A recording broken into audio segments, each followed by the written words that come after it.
Good morning.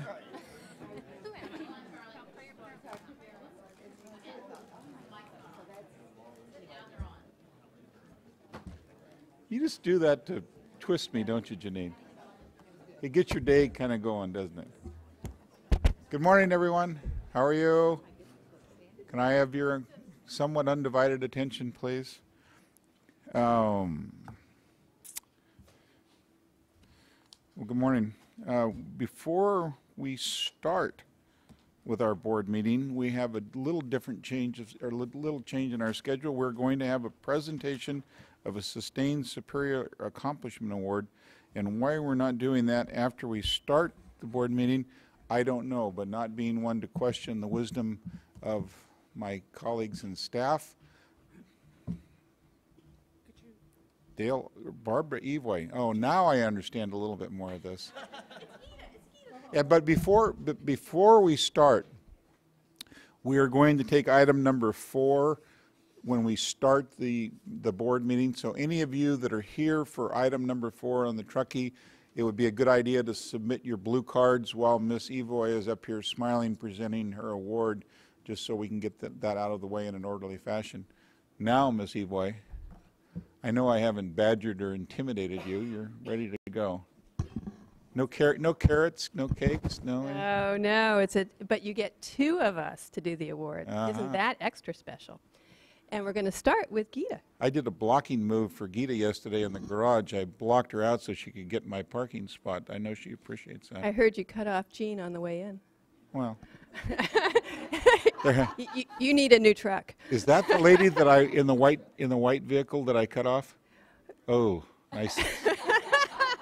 I said something. I hope I didn't say it loud enough to go outside the window. Oh, my goodness. I asked her about lip reading. Oh, well, small world. Today, we are very pleased to be able to present Dale Oliver with a Sustained Superior Accomplishment Award. And because Dale is recognized throughout the organization, there are 2 of us who want to give the presentation. Dale, will you come up? And for those of you who do know, Barbara Tam asked the logical question, who's going to take the picture? And for that, we have imported a specialist. Dale's wife, Michelle. Who has it. Plus, there are cameras sprinkled throughout and the ubiquitous iPhones. So with that, we hope to have many pictures of Dale at the end. So this award is because Dale has been working at the water boards for quite some time and has done a spectacular job helping various organizations with graphic design needs and photography and layouts and other things. But we have a particular nomination for extraordinary work that he did with Gita's group in the Office of Public Participation. And so Gita is going to do the first part. Thank you, Barbara. I'm pleased to co-present the Superior Accomplishment Award to Dale Oliver. Most of you have seen Dale taking pictures of other staff receiving awards at these board meetings, but today he's the one having his picture taken. Okay. Dale has a 34-year career at the water boards, and the Office of Public Participation nominated Dale for consistently providing high-quality graphic art and customer service to water board programs. One example of his many contributions is his creation of the Water Wheel, a tabletop educational model that we use to educate children about water and the water boards. Kids spin the wheel and answer questions. Dale created this wheel in his garage on his own time about 15 years ago, and we use it today regularly in our outreach programs. We want to thank Dale for his many contributions over the years. And Dale from the Division of Water Rights. As some of you may know, the graphics unit was so in demand for so long that we could not retain our little claws around the graphics unit. And they went to the Office of Information Management with Karen Larson because they were performing so many different requests for so many different organizations that it didn't make sense to keep them in water rights alone. But we were very sorry to see them move on the org chart as of January 1st. So Karen Larson has third person who would normally be here to present. Unfortunately, can't be here today because she had another meeting. So Dale has enriched our lives in several organizations, and this is the perfectly appropriate time to tell him so. Congratulations, Dale.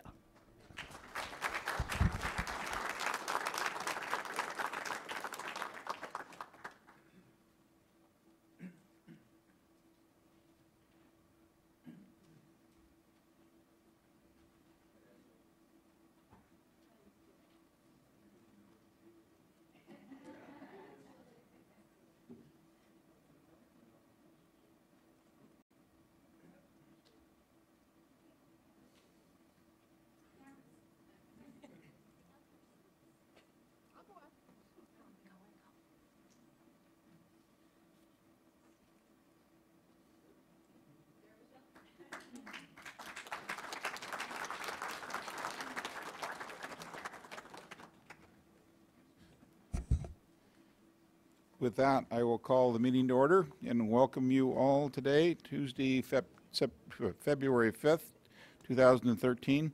I would like to begin by introducing my colleagues.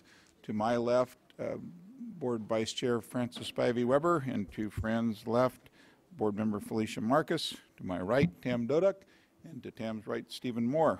Mr. Howard, if you would introduce your crew, please.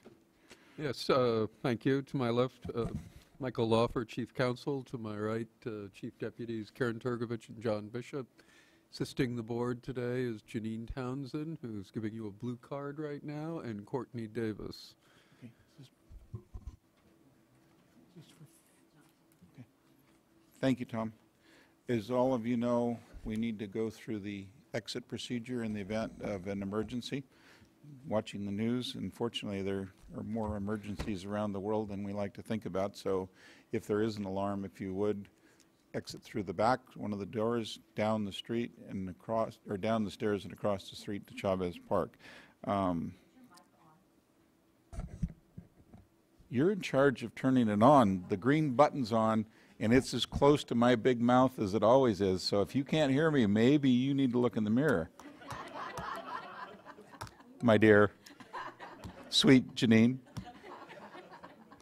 I'm getting older, but I don't think.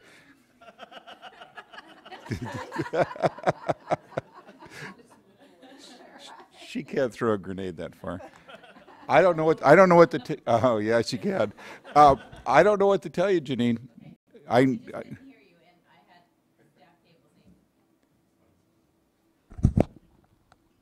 You want me to do the Rod Stewart deal? The trouble is I slobber a lot when I talk. I'm afraid I'm going to short this thing out. That's all right? Something's wrong with it, but it's not your fault, I don't think. If you would, I'd like to let you know that this meeting is going to be webcast and recorded. So when you come to the podium to speak, please identify yourself and whom it is that you're representing. Also, very importantly, if you would turn off all the electronic devices that tend to irritate me when they go off when we're making a presentation, I would appreciate that. At this time in every board meeting, we have an opportunity for a public forum where someone from the public has the opportunity to address the board about a matter that's not pending before us. We don't have any blue cards, but is there anyone here that intends to speak on the public forum? Seeing none. It's my understanding, Ms. Townsend, that we will consider the meeting or the minutes from the January 22nd board meeting. I would move the item. And I'll second. All those in favor? Aye. Aye. Aye. Thank you very much. I do believe 2 board members need to abstain from this item. From the board meeting? No, from the approving the minutes, the Oh, 2 yeah, I board wasn't here, was members I? who weren't here for the January 22nd board meeting. Thank you for reminding me. I wasn't here. So it may have sounded like I Marcus? said aye, but I really didn't. Ms. Marcus, you Let's also do this. weren't Let's here. do this again. Will the Well, they sounded good. I know, but it wasn't correct. So if we could have a motion, Motion. a second. Second. All those in favor signify by aye. Aye. All those that need to abstain, aye. The Aye. minutes are approved. Sorry to take so much of your time, public.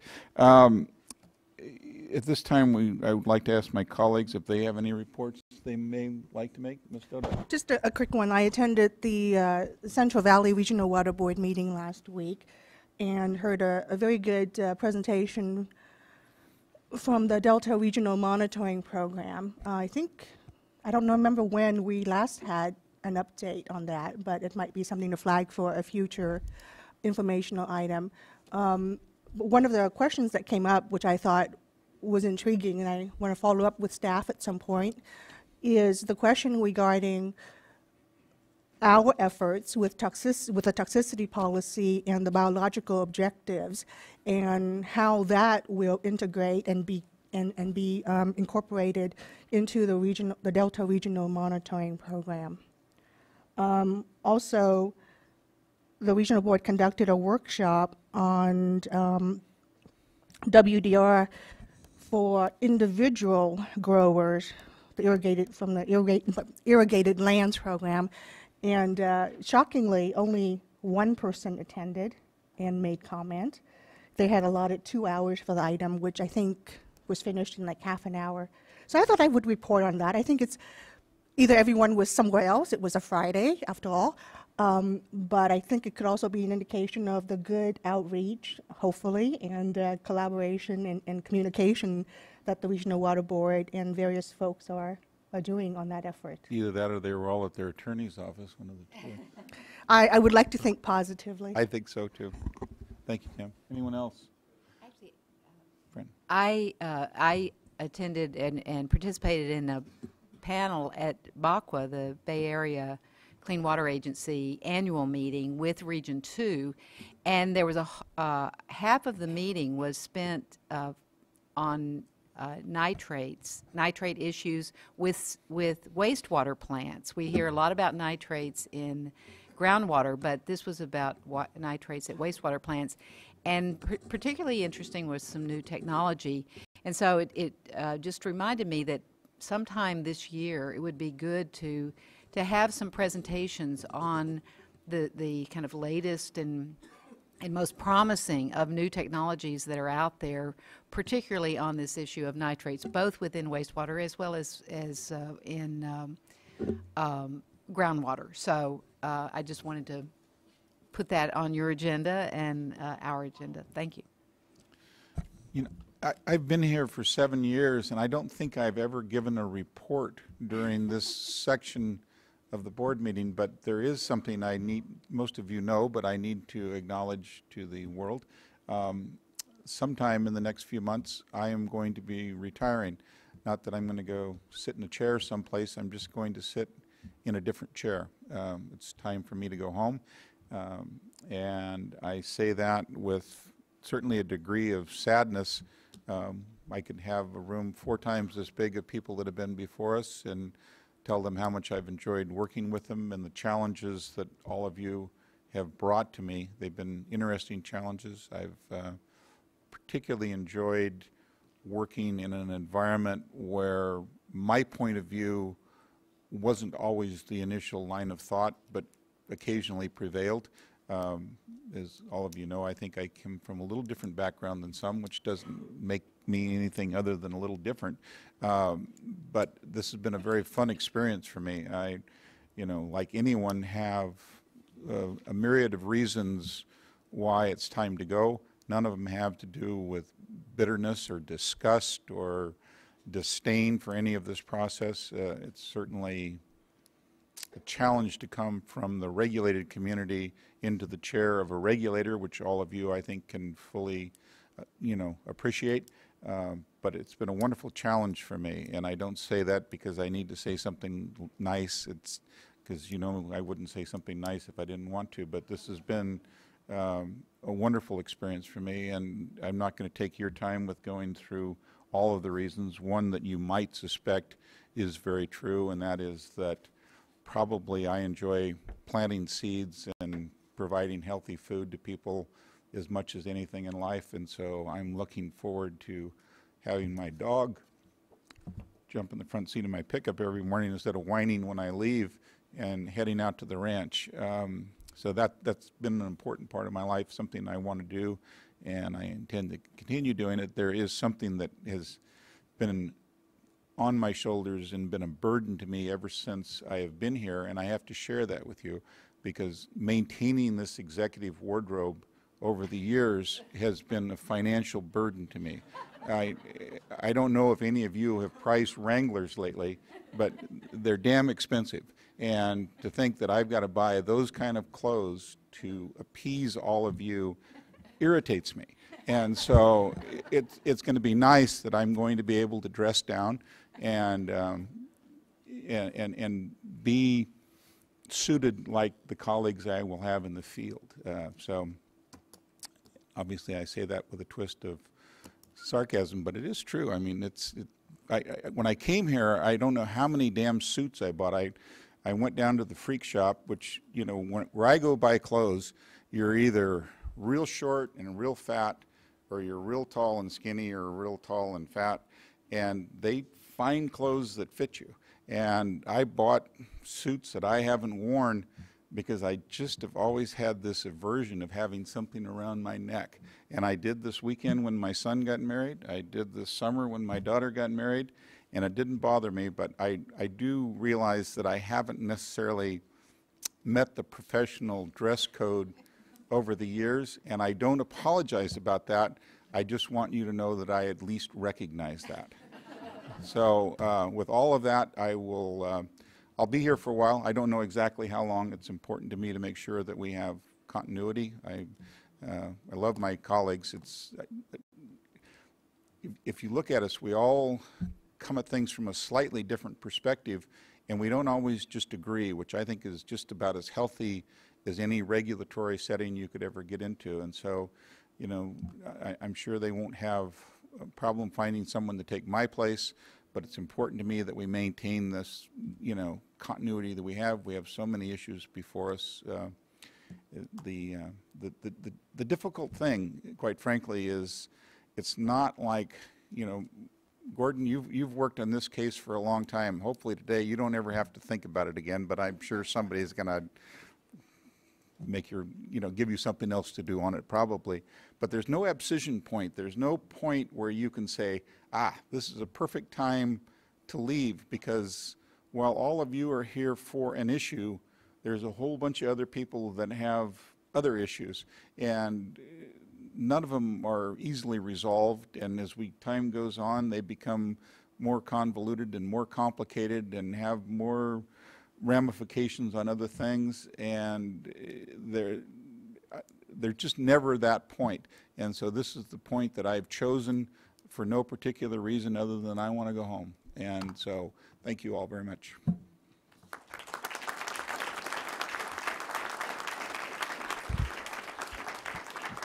Mr. Howard, that being said, if you would introduce item number 4 as promised. Before Mr. Howard does that, I understand from the clerk of the board that we're having some audio-visual issues for those who are trying to watch the webcast, and the AV crew is working on it, so hopefully it'll be fixed as soon as possible. Apparently the image is stuttering. We will have a full recording of the board meeting in the event anyone wants to request. Are they the one ones afterward. that had my microphone screwed up to start too, or? No doubt. And then I'm sure that they saw you taking the microphone for an extended period and tried their best to fix it as quickly as they could. Yeah, I'm sure it was a gruesome sight. Mr. Howard. Yes, this is a very long-standing issue in front of the board, and I think this might be the last time we have to bring it to the board. It's a proposed order denying reconsideration of Decision 1651 regarding the TROA, and Jean McHugh will be presenting the item. Was that really you I cut off this morning? I have a red car. Huh? I have a red car. Oh, it was the lady in the white car that I said things to that I'm real glad wasn't you. Okay, I feel better. Thank you. Good morning, Chairman Hoppen, members of the board. I'm Jean McHugh in the Division of Water Rights Hearing Unit. To my left is Aaron Mahoney in the Office of Chief Counsel, and to my right is Michael Buckman, Chief of the Division of Rights Hearings Unit. Agenda item 4 is a draft order in which the State Water Board denies the petition for reconsideration of Decision 1651 submitted jointly by Truckee-Carson Irrigation District, the City of Fallon, Nevada, and Churchill County, Nevada. These parties request that the State Water Board rescind Decision 1651 and deny all of the water right applications and change petitions in the Truckee River watershed that were approved in the decision. The arguments raised in the petition for reconsideration are almost identical to the arguments raised prior to adoption of Decision 1651.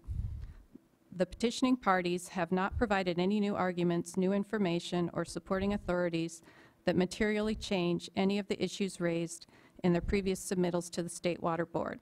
Therefore, the draft order denies reconsideration and finds that Decision 1651 was appropriate and proper.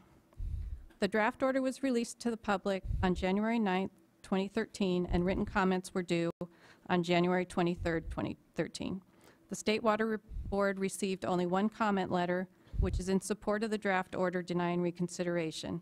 That comment letter was jointly submitted by the U.S. Bureau of Reclamation, the Washoe County Water Conservation District, the Truckee Meadows Water Authority, the California Department of Water Resources, the Pyramid Lake Paiute Tribe, and the City of Fernley, Nevada. There are two typographical errors in the draft order dated January 9, 2013 that we would like to correct. The first correction is in the last paragraph on page 8. There is a citation to the Chowchilla Farms case that refers to 213 Cal 1. That citation should be to 219 Cal 1. The second correction is on page 9 in the first complete sentence of the first paragraph that starts with the case involved. We propose deleting the first reference to water at the end of the sentence so that the last clause reads, subject to the California law of water rights instead of California water law of water rights. Staff recommends that the board adopt the draft order with the two typographical corrections we discussed, and we're available to answer any questions you have. Thank you, Jeannie. Does anyone have a question for staff at this time? Gordon?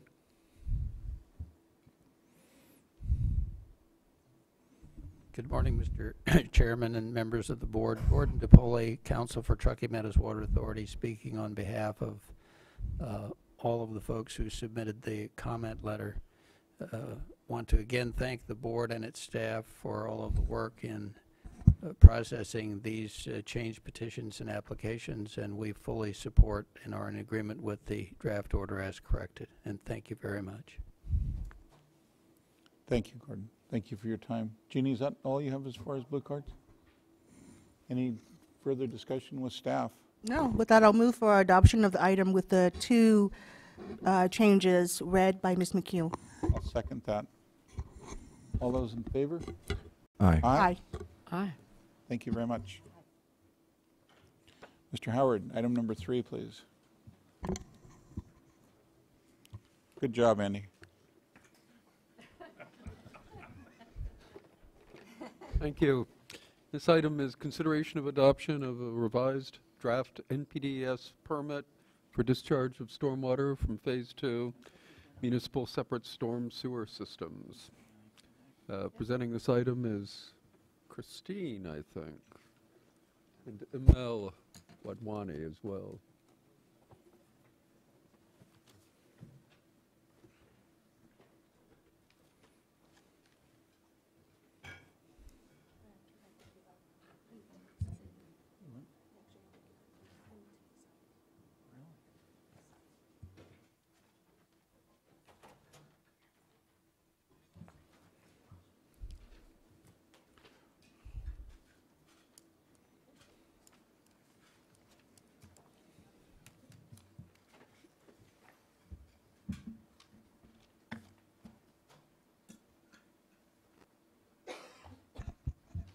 Took you guys longer to get your name tags up than it did to approve an item that had been going on for 15 years.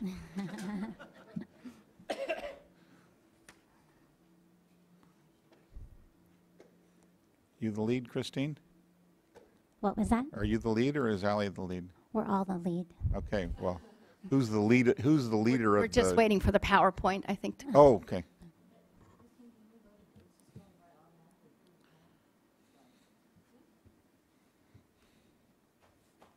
I don't know.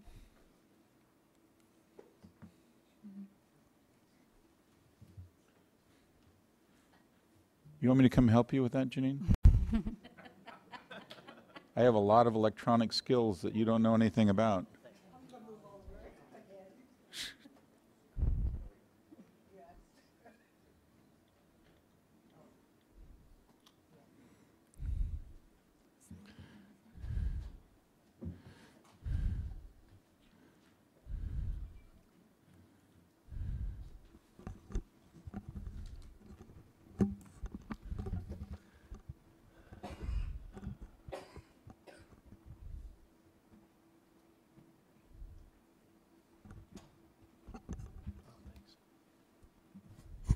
Do you need the presentation to briefly go over the change sheet, since it's a pretty late posting change sheet? What do you want to do about the change sheet? Did you want us to go over Please. it quickly? Sure. Since we're still waiting. Sure. So I will start with some of the, and I'll defer to staff as we get to some of the other sections, but I'll start with some of the changes that were made in response to comments we received by the utilities, by SEEB, and that's probably about 50% of the changes on here. Most of them, you will note, is changes in the how we characterize those. We use the term utilities instead of they asked us to use the term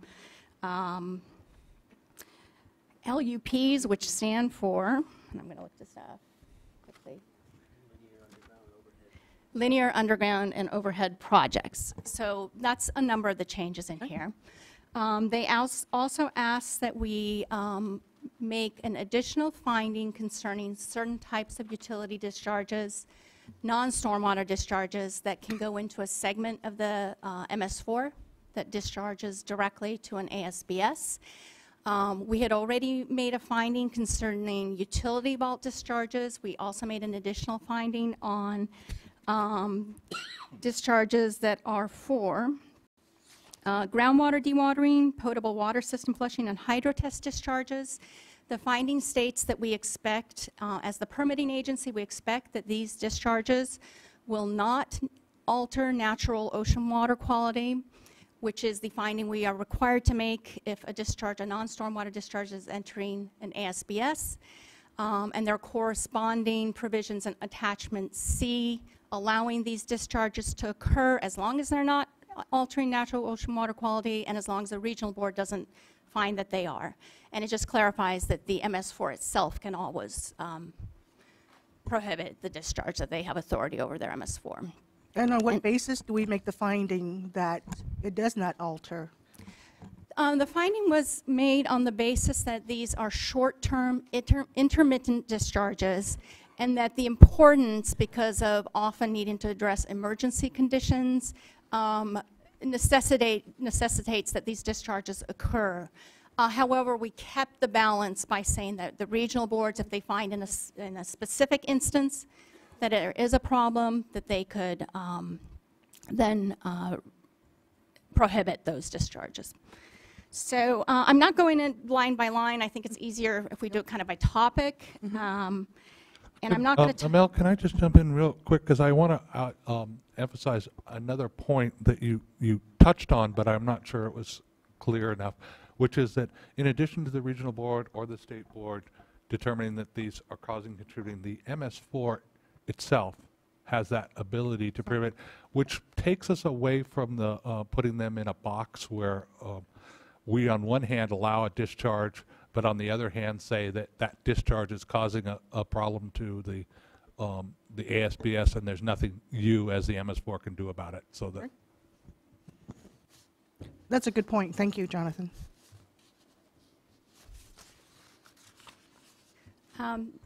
There were some changes in the change sheet to section E12L, which is the section that deals with multi-benefit projects. That's a new addition to this permit, and the change sheet adds a few more things. One of the things it adds is just kind of explaining that the multi-benefit projects must be equally or more protective of water quality than what we've currently got in the order, and also adds the option of the executive officer approving these, but after a public comment period.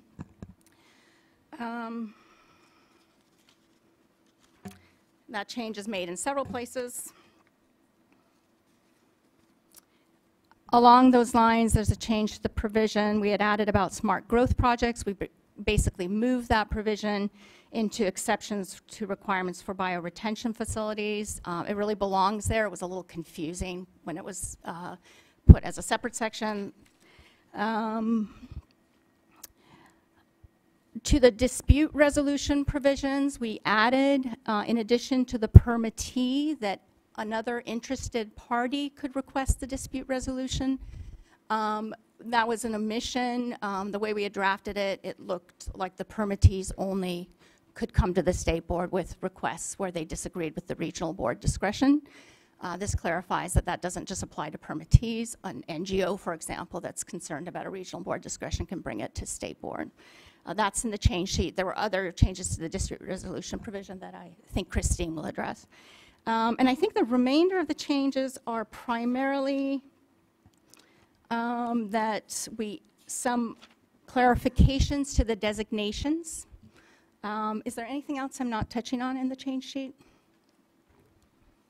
I think we've covered it, and we'll probably cover it as we go through the presentation. Thank you. Thank you, board members and Mr. Chair. We are the Phase 2 permit writing team, and we're here to present to you for consideration of adoption the Phase 2 small MS4 permit.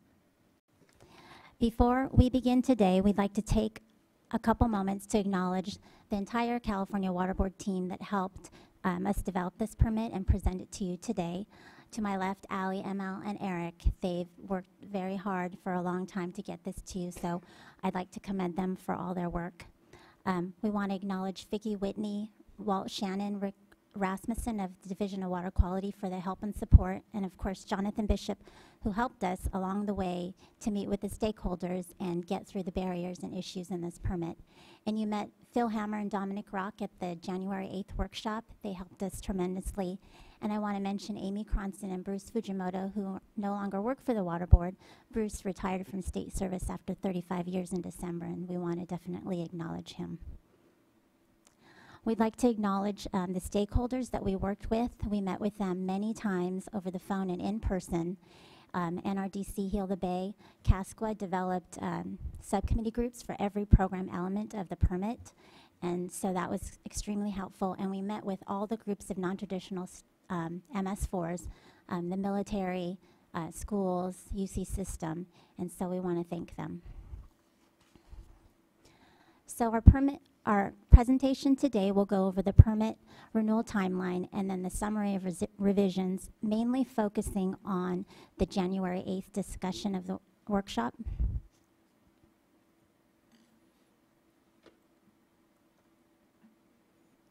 Okay. We're having some. So the permit renewal timeline began in, the process began in 2008, and over the course of time, we released 3 drafts of the permit. On August 8th of last year, we had a public hearing on this issue. And then this year, on January 8th, we had our workshop that went over the 2nd and 3rd draft revisions. We released the 4th and final draft on January 25th, just a couple weeks ago, which brings us here today to our adoption meeting. So the summary of revisions will mainly focus on all of the discussion that was had on January 8th and the comments, and then we'll talk about an additional revision that wasn't discussed on January 8th. So the first concern, of course, was receiving water limitations. If you recall, CASQA and the statewide Stormwater Coalition, they wanted us to defer this issue via a reopener and address this issue in this permit term. They said that during the November 20th receiving water limitations workshop, there was enough information to develop a resolution, and that they offered support and assistance in this issue. And during the workshop, we had the environmental panel, and if you remember, they want us to leave the language as is, and they believe it's appropriate. But in this final, 4th and final draft, we left the reopener clause. The next concern that we discussed at the workshop on the 8th was continued implementation, provision E1B. If you remember, this provision allowed renewal permittees to continue on with their existing programs. What we heard is that this provision would allow inconsistent statewide program implementation, and permittees would be allowed to continue on with their existing programs without any programs wholesale with no checks for adequacy, and to ensure permittees are at least meeting the draft permits baseline standards. So based on these concerns, we deleted the language. And there's no wholesale program continuation. We added new language to the application review process that supports renewal permittees' existing BMPs that are designed to address locally specific stormwater issues. Permittees submit a guidance document with a summary of their BMPs they propose to maintain, reduce, or cease implementation, and it can't go below the permit baseline. And this process goes through a public review process. The next concern was Attachment J, the post-construction provisions. There was a lot of discussion at the workshop about this, and you met the Central Coast Water Board staff. What we heard is that this would be statewide inconsistency. There's 3 sets of standards. There's the post-construction criteria via the construction general permit, the different criteria proposed in E12 of the draft Phase 2 permit, and then the Central Coast requirements. You heard them say that comments that this is untested and their approach has never been implemented in the state before, and it's confusing, and there's many variations and off-ramps to the Central Coast efforts. And during the workshop, the matter of petitions were brought up. So based on those concerns, we deleted Attachment J, and we added new language that still supports regional board's work based on assessment and maintenance of watershed processes, but still retains regional board flexibility and innovation. To address the uncontested concern, any work based on assessment and maintenance of watershed processes must be reviewed by both state and regional boards annually.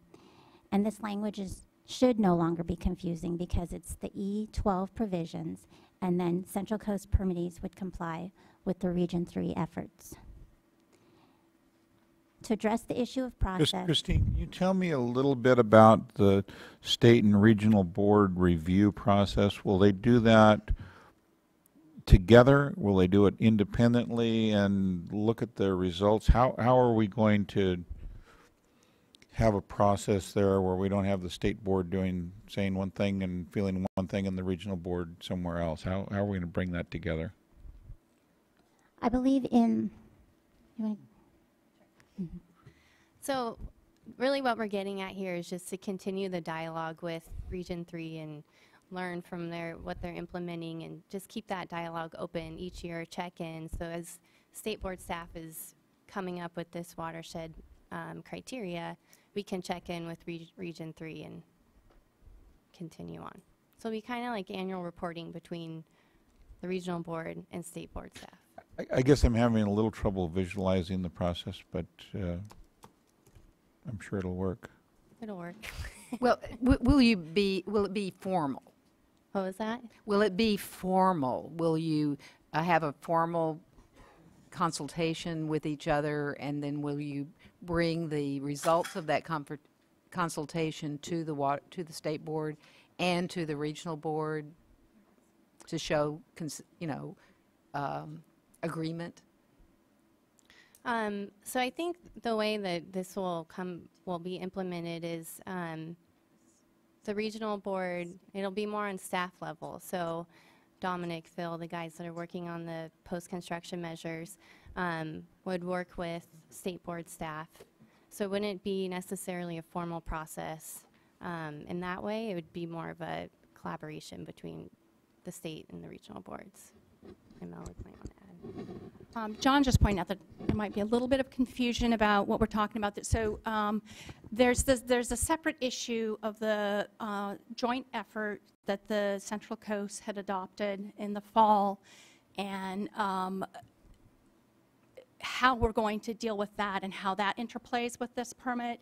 And I think what you guys are talking about are just provisions in the order that say, as the regional boards develop or implement watershed-based processes, they should have a dialogue with State Board about what they're learning so that State Board can benefit from that as the State Board staff develops watershed-based processes. So I'm not sure if your questions were pertaining to that or if you wanted to ask about the Central Coast joint effort and where. My question to Mel was, as they develop these processes, are they just informing us of what they're doing, or will it be kind of a joint approval process? How is that going to work? Well, let me start with, I think, where we are now, which is that in terms of the joint effort, which Region 3 developed and has been implementing, with the provisions that are in this order, we are saying that that joint effort is not going to apply to discharges in Region 3 until that particular set of requirements are brought back to their board for approval. They have an opportunity to work out some of the issues that you heard about at the workshop. They're reapproved, and then the regional board can start implementing those requirements at that point. Going forward from there, I don't think we created any kind of formal process by which Region 3 or other regional boards that then develop these types of requirements report back to State Board. I think we've just created kind of an informal expectation that they're going to be informing State Board about what they're doing. Does that answer the question, or am I still not quite getting it? No, it does. And I would think, Jonathan or Michael, from a legal perspective, with this kind of informal process that Namel is describing, that a stakeholder in the region would still have the ability to petition us. They wouldn't be precluded from that. Sure. This is okay. Yes. That is about the formal process of them going back and readopting or adopting as they work that out, and that's a petitionable item back to the State Board. What I think that staff is trying to get at here is that we have committed to going through a statewide watershed analysis, and as we do that, we want to work with the regions, and especially with Region 3, to make sure that we have the knowledge that they gained as we move forward. We took out, as I remember, jump in if I remember wrong, the reopener to bring that back in a couple of years, and have said that we will work through this permit term so that next permit term we feel comfortable that we have the ability to use these watershed zones and apply that in our permitting process. I think the reopener clause is still in there, but we made it clear in the fact sheet that we expect this actually to happen in the next permit term. Okay. Actually, I have a question, but first let me build on what Charlie has started. And I may be putting words in your mouth here, Charlie, but I think what I'm hearing, and if so, I would definitely agree, because this issue of post-construction has been a critical issue, and I think the changes that staff is proposing is meant to encourage the exploration and the collaboration in this effort. I would propose that this, annual review be a little bit more formal than what his staff is proposing. I mean, I would like for the State Board to receive an annual report, for staff to work with the regional board to do an annual review of these efforts, and to report back to the board in some form in terms of how things are going and what the results have been, and looking ahead to whenever this permit is updated again, the lessons learned as we move forward in this area. So rather than just the informal dialogue, could we make it a little bit more formal? With the expectations that there will be some annual check-in review process? Sure, and my recommendation for handling that, because this permit is really the obligations of the permittees to implement, is that as part of any motion that the board may make later today on the staff proposal, that there be direction to the executive director to bring this back as part of the annual item, since the permit generally doesn't impose obligations upon the State Water Board. I mean, certainly it's a great idea in terms of making sure that this issue stays elevated on the Water Board, but I think that's the cleanest way to handle it. Fair enough, if my colleagues agree. And then my question is, how does this revision affect the petitions that are in-house right now? So that's something we were going to touch on. Maybe, Christine, you can go to the next slide, or, okay, here it is. So we were prepared for that.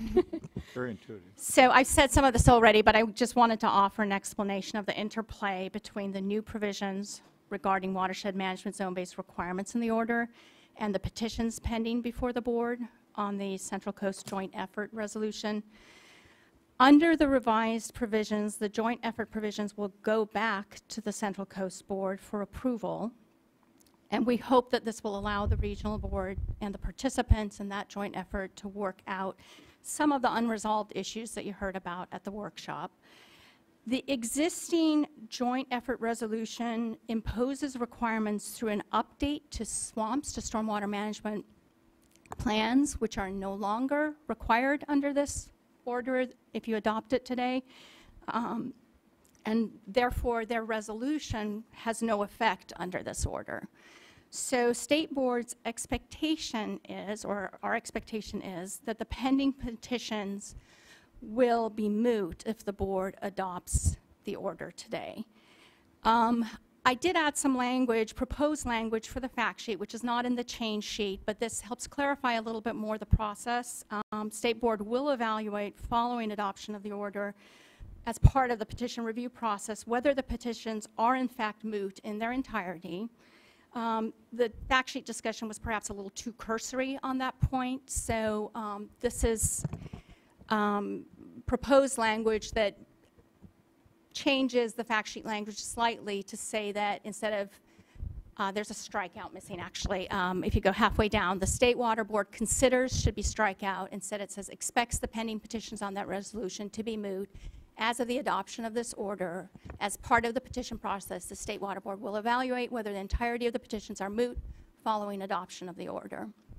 However, this is already in the fact sheet, but it's worth being clear about. Any future actions by a regional water board, including the Central Coast Water Board, to adopt a regional watershed process-based approach would be subject to petitions for review by the State Water Board. So if the issues do not get resolved that are currently in those petitions, they can be brought back to us after the Central Coast Board reapproves that. If there are any petitioners who are in the audience today who will be speaking, I would be interested in your feedback on this language.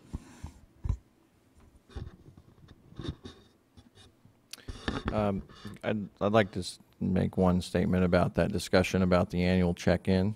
You know, looking at the language that's proposed in the tentative order, I'm comfortable with the language as is, but with the direction from the board as to an annual either agenda item before us, which gives the interested public a chance to have a public discussion about the development of the watershed process-based program. Or I would be comfortable with at least an executive director's item, the executive director's report item. That would be the minimum. I, as a board member, would be comfortable with either of those, but I think it's a really important public dialogue in terms of this innovation, and we don't have to, as Michael indicated, we don't have to put requirements on our boards, but I think there's value in signaling to the affected parties our willingness to have a public dialogue, and so I think an annual agenda item would be productive.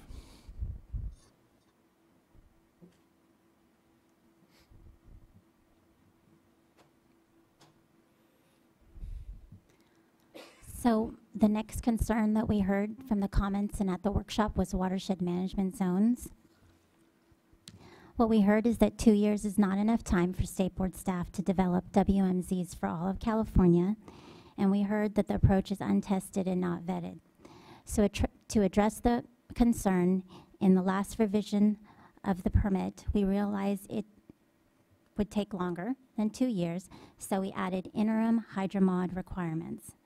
We discussed in the fact sheet how State Board staff will delineate WMZs, and this information will be applied or used in the next permit term.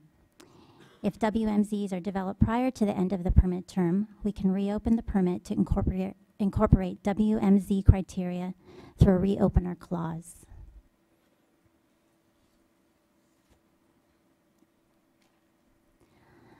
So the next concern that we heard at the workshop was from NRDC and Heal the Bay.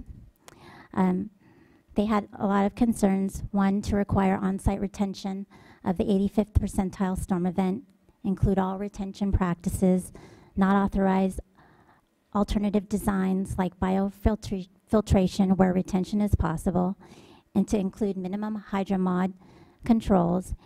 And they want the permit to allow regional projects like groundwater recharge centers that capture stormwater for water supply where no discharge to receiving water will occur. So to address these concerns, we added new language, as you can see in red. And it addresses groundwater recharge concerns. We have baseline peak flow matching requirements, and we also added alternative post-construction program.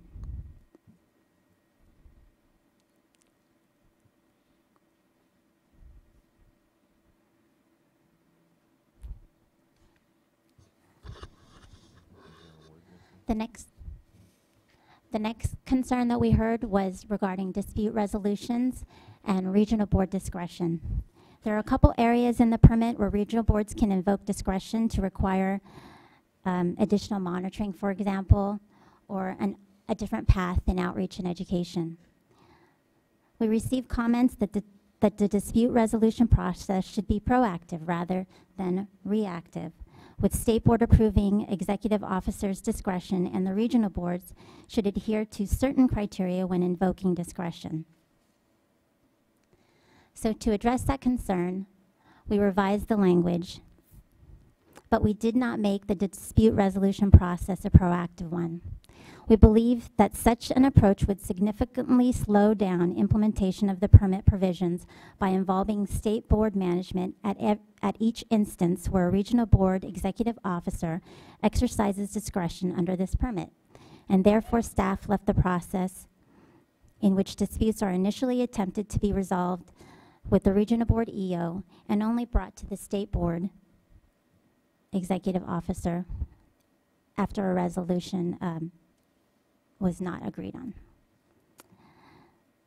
So with regard to how the dispute resolution process and petition process interact, we revised the language as seen here in red, which says that the EO and executive officer interprets or implements this permit.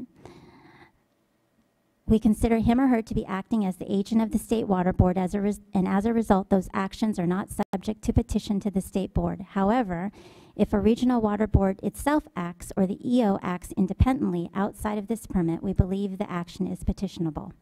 And finally, we clarified in the change sheet that the dispute resolution process is not just available to permittees, but to other interested parties. I'm sorry, go back one slide.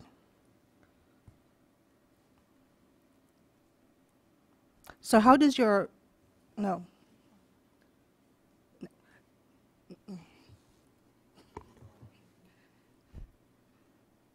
Yes.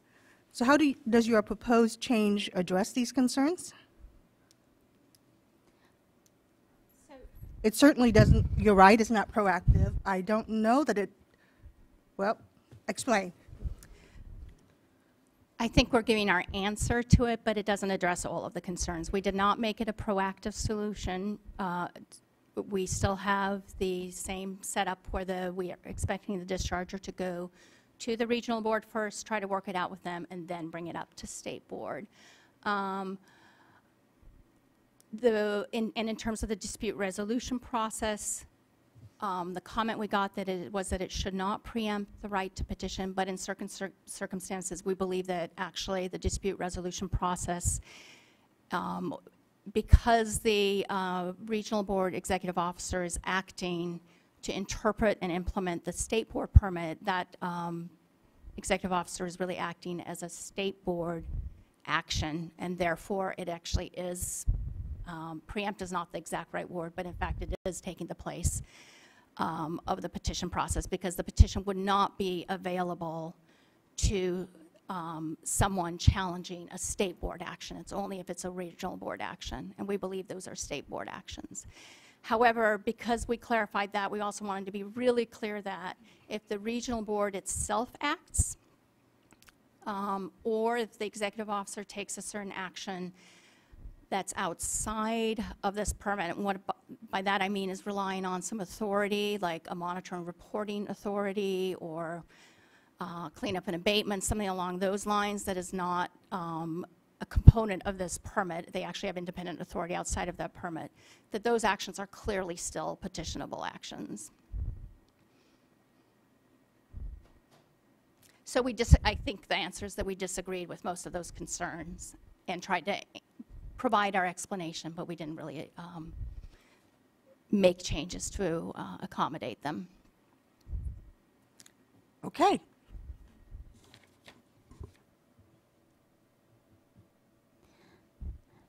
So the next couple slides are concerning water quality monitoring approach.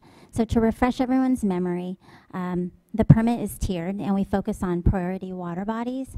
So if you discharge to ASBS, you do the attachment C, the special protections monitoring. And then if you're identified as a discharger to a TMDL, you implement attachment G and do any TMDL monitoring. If you do not meet any of those criteria, then you ask yourself if you are 50,000 or more in population, and then you choose a menu of compliance options subject to regional board approval. And one of those options is a special study. And if you recall at the January 8th workshop, we Heal the Bay and NRDC talked about how they didn't agree with a special studies being part of monitoring. However, a special study allows flexibility to permittees with regards to compliance with our monitoring options. For example, if a city might know its pollutant of concern, like pyrethroids, instead of spending money on more receiving water monitoring, they would implement a special study to address pyrethroids.